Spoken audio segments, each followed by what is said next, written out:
Dear friends in Christ, my name is Emmanuel Mubangizi, and I'm the Executive Director of Serenity Center. Serenity Center is a treatment facility that helps individuals with the challenges of alcohol and drug abuse to help them to take a journey into new life.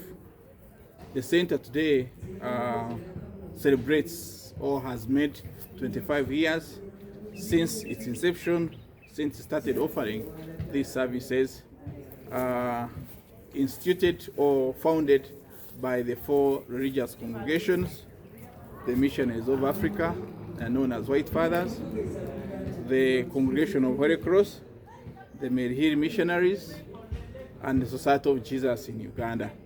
These 4 make the foundation body and assisted by Kampala Archdiocese. It was on 1st of August 2001 that men with passion in assisting, having gone through their pastoral work experiences and experience, or found that many youth, many people were being challenged by alcohol abuse or alcohol misuse, and as their pastoral responsibility, thought of what they can do. And in their discussion, in their sharing, the 4 members thought of starting something professional that they can assist individuals to overcome such a challenge. And so they approached the Episcopal Conference with this idea, since the services were not limited to the lay people, but also they could also help the religious and the clergy. So they approached the Episcopal Conference, and they got the blessing of the Episcopal Conference. And on 1st of August 2001, the services started. Now, one may ask, and of course, what do? We do residential treatment program, whereby one is assessed. After assessment, the treatment plan is made according to what the diagnosis has been made, and an agreed period of time according to treatment plan is entered into with the parents, and so members finish with us what we call residential and outpatient programs. But outpatient comes from residential. Now, one may ask, if it was on 1st of August that the Serenity Center started, how come the anniversary is scheduled for 27th of August every year? Yes, why the center was celebrating the 17th anniversary on this very ground, we invited, or we hosted His Grace, the late Archbishop Cipriano Chisoranga, as the main celebrant and as the chief guest. And since we are celebrating 17 years, his message was, and his guidance, that a child, a person who is 17 years, is old enough to have a name. And as a project founded by the 4 religious congregations, Serenity Center needed to be baptized a Christian name, since it was at that age. And so, taking the advice of His Grace, the board members at that time sat down and evaluated, internalized, reflected on different, the right word is reflection, they reflected on different saints that may relate with what the Serenity Center is doing.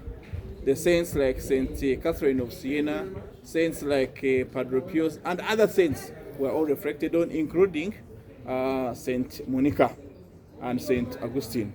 So they afterwards zeroed down to Saint Monica, looking at her mission and her persistence. The persistence she had in praying for her son, Saint Augustine, who later was in similar situation as the situation that we help here, the life of drugs, the life of, talk it, especially name it. Now, looking at how Saint Monica persisted in her prayer, looking at how she committed, she did not give up on her son, we drew a big lesson that I think there are people who have seen here. They come, they go, they come, they go, but their parents never get tired. So we thought St. Monica was a model and could be our intercessor in that regard, and that's how we adopted. And when we were celebrating the 18th anniversary, His Lordship Muhirwa of Fort Potro was the main celebrant. He came and launched. Since then, we shifted from celebrating our anniversary on the 1st of August to 27th of August. But from 1st of August up to 27th, we have a series of activities aimed at awareness and prevention. And therefore, this year's theme, we are focusing on women. We are focusing on helping the women, empowering the women to overcome addiction. Because we have realized that of recent, the addiction in women is increasing. Every 10 people we have, 5 of them are women. So it means that the ratio is increasing, and yet women have unique challenges that needs to be assisted. A woman may become, as we said, addiction has no respect for age, for status, for color. So every person is prone to addiction. And so the reason why we now this year we focused on women is that they have unique responsibilities. They are mothers. Much as she might be breastfeeding, that she can be addicted. Much as she's pregnant, she can be addicted. In that way, we want to make sure that our services are holistic, that when a woman is pregnant and becomes, again, she has challenges, she can be assisted in an appropriate way. So this year's theme, or this year's focus, as we celebrate on 26th, is focusing on women. But there are other activities right now from now that we shall be moving into schools to let them know that addiction and alcohol misuse is at the highest peak, and there is something that needs to be done. And so we call upon people who are there. If you have your child, if you have a relative, if you have a member of your family that is troubled with alcohol, alcohol misuse, addiction, marijuana, meirungi, cocaine, and all those other kinds, there is still hope.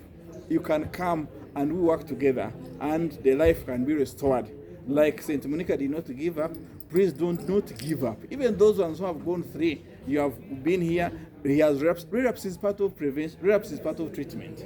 And so the relapsing, you come, we don't lose, we persist until the journey is ended. At the end of the day, there are many people who have satisfied. At the 5th time, the person changed completely. So it's good that you persist and support your loved ones. Of course, in this also, as we celebrate 25 years, we want to make a request to the government that the only way, and part of the ways how we can assist the nation into overcoming this challenge is having laws that can guide, laws that can control. One of them in the 11th Parliament, the advocates of this, we had participated and contributed to the making of the alcoholic drinks bill, which later was rejected. But in that bill, we had put key areas, especially targeting to protect the youth. One of them was that in the production, the packaging should be increased to be, first of all, when it increases in costs, so that when you increase the package maybe to a Renzol bottle, it is not easy for a student to put it in the pocket. It's not easy for a border board that have the sockets, because the sockets are everywhere and they're cheap and they're available. So if that law is there, then that is controlled. But also we had requested to increase the age of drinking to 21 years, meaning when in 21 years, a child is almost going through to the university. But now you find a child at senior 3, a child at senior 4, they're already addicted into the drugs. Another one we had said was that if a bar is going to happen, or if a school, where there's a school, they should be 50 meters away. A bar should be 50 meters away to protect the children, protect the generation. So by the time they are going to begin, if they can, but there is already some decision making in that regard. So we hope that the 12th Parliament coming up, because it's a cry. The other time, on 4th of July, I was privileged to participate in the induction of the Parliament, of the 12th Parliament. And one of the cries was there is an increase in addiction and drinking among the youth. the way forward, the 12th Parliament, we appeal to you, support, let us come up with a law that will control those behaviors in schools, and then it will be the contribution that the government can help us in that regard. We call upon you to join us as we do prevention. Prevention is better than cure. But also those who have gone overboard, we will welcome them for treatment in our inpatient and outpatient programs. Thank you very much.